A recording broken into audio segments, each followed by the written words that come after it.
All right, so this is going to be our continued notes on the Civil War for your time that you're going to be out of school.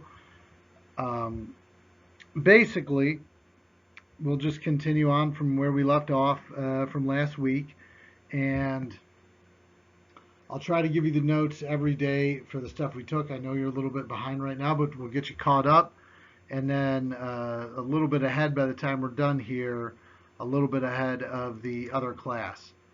And then I'll email you also with any assignments you missed and that sort of thing. And also check RunWeb for homework assignments and our kind of daily lesson plans. We kind of move at the pace of the class, so it might be a little bit off for what the lesson plan said, but we'll try to keep it as close as we can. So if you remember, we're talking about the build up to the American Civil War and kind of the series of events that took place leading to the conflict.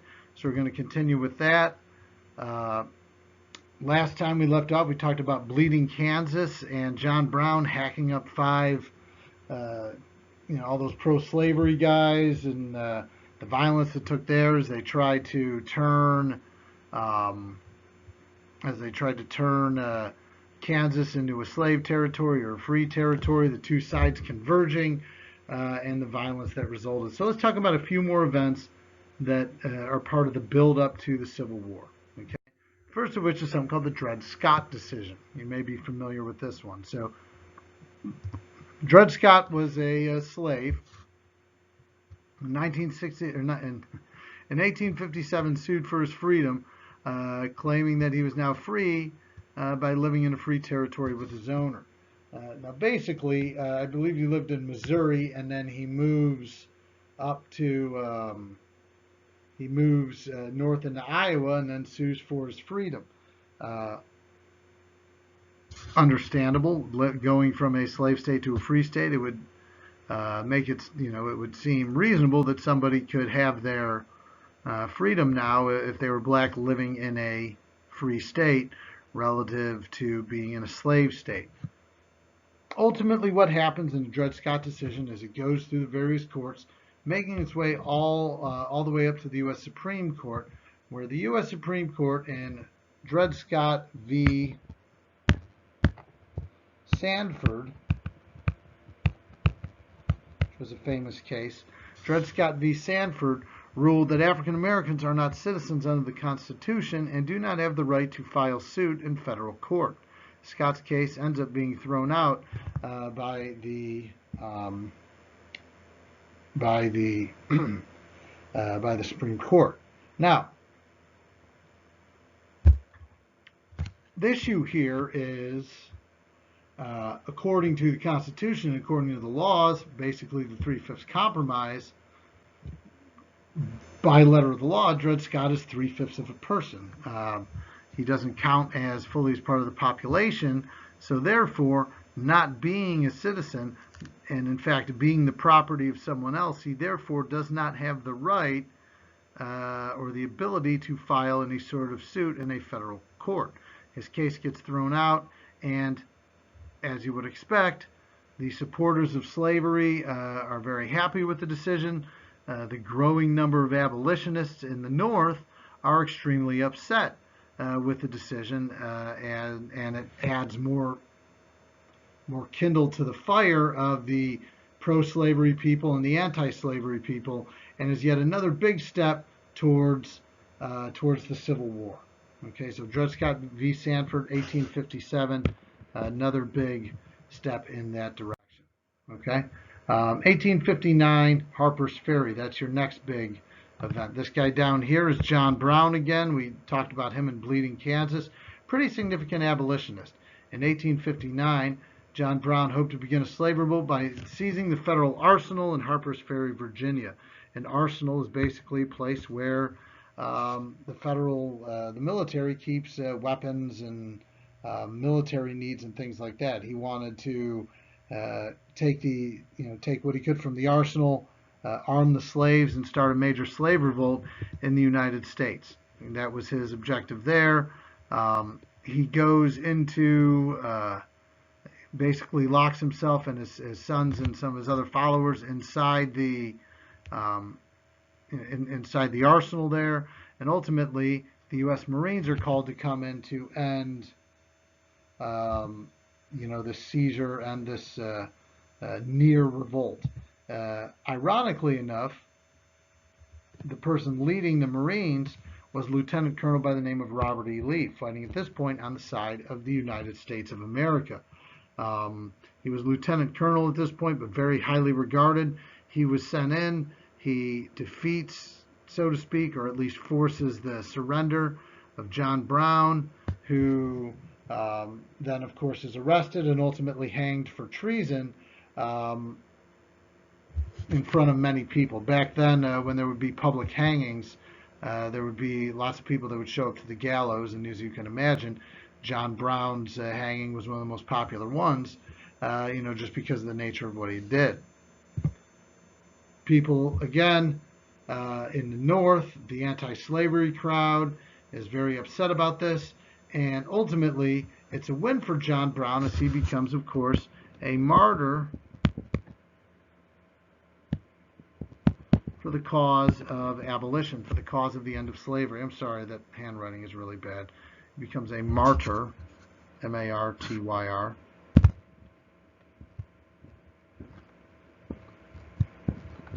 Maybe that's better. I don't know. Maybe they're both terrible. I'm sorry.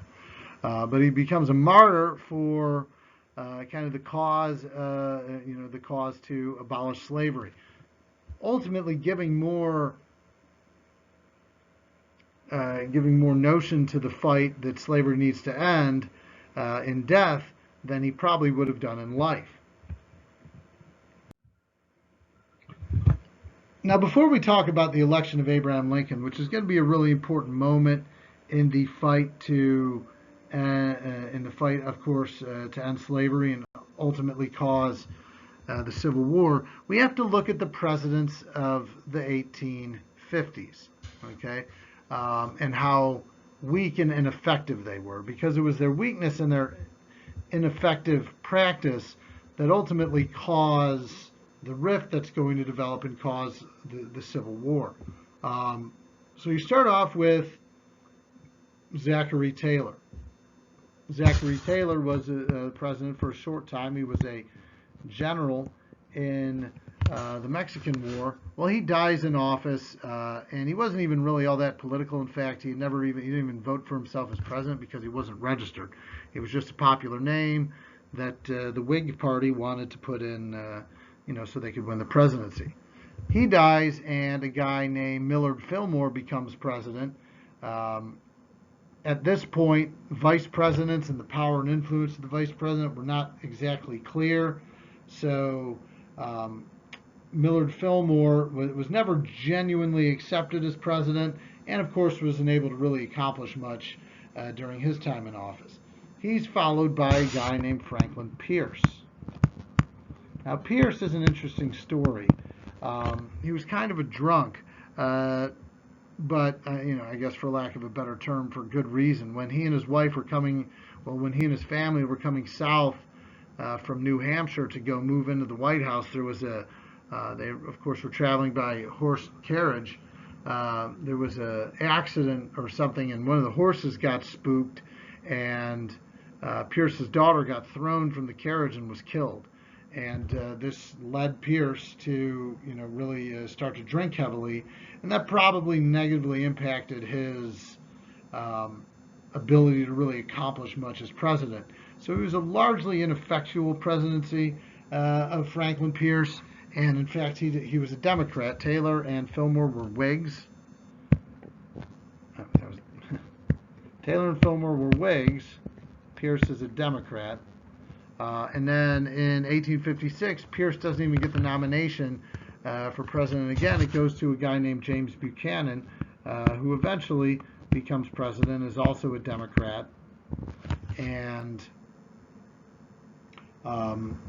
he also is very standoffish, does not really say anything good or bad or effectual about the growing crisis in the country. And it's that lack of leadership that causes America to slip further towards war. You see a James Buchanan who kind of stays in the White House, doesn't seem to concern himself with the plight and the problems going on around him, which was very problematic. He also stands out as the only president, who was never married. James Buchanan was a bachelor his whole life. He was never married. Whenever there was something at the White House that required a first lady type female, he had a niece named Harriet who would come in and fill that role. So, in 1860, we've got this new situation. We've got a new political party whose candidate, Abraham Lincoln, is making a lot of political waves during this time, and this is the Republican Party. Okay, the Republican Party that we recognize today. The Democratic Party already exists. Now the Republican Party is formed, and Abraham Lincoln is their second presidential candidate, but their first realistic presidential candidate. So what forms the Republican Party were Northern Democrats that were disaffected, that were, kind of against slavery, so they kind of join up with the Republicans. The Whig Party dissolves, and many of the Whigs join up with the Republicans. There was a anti-slavery party called the Free Soil Party. They join up with the Republicans. So the Republican Party was kind of a mixture of all these different people who felt whose parties either fell apart or they didn't feel they belonged with their party. You put all these folks together, you mix them together, and you get the Republican Party. Now, when Lincoln is elected president in 1860, it scares the heck out of slave owners because they thought he was going to put an end to slavery. They thought with Lincoln's election, he's going to go end slavery right away and we're all screwed. Okay? It's very important to note, Lincoln never said he was going to end slavery. What Lincoln said simply was that he was going to halt the further spread of slavery, which is a very important shifting in the words there, right? Because there's a big difference with saying slavery's over and saying we're not going to have slavery go anywhere else.